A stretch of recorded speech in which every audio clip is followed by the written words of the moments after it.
Welcome to another 1 Minute Wednesday, where we try our best to cover one of Desk Director's many features in about a minute. Today, we'll explore on this guide on setting up Office 365 mail delivery. Let's streamline your email configuration process. Before we start, ensure you have an Office 365 account with a mail license, a primary mailbox, and a shared mailbox. Log into the admin console, navigate to email settings, and proceed to Office 365 mail delivery.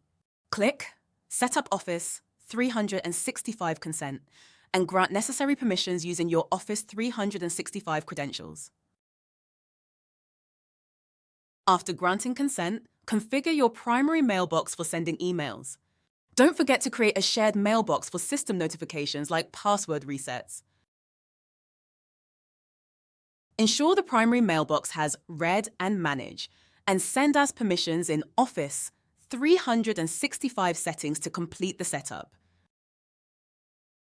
That's all for today's 1 Minute Wednesday. Setting up Office 365 mail delivery enhances your communication efficiency. Thank you for watching and enjoy seamless email integration with Desk Director.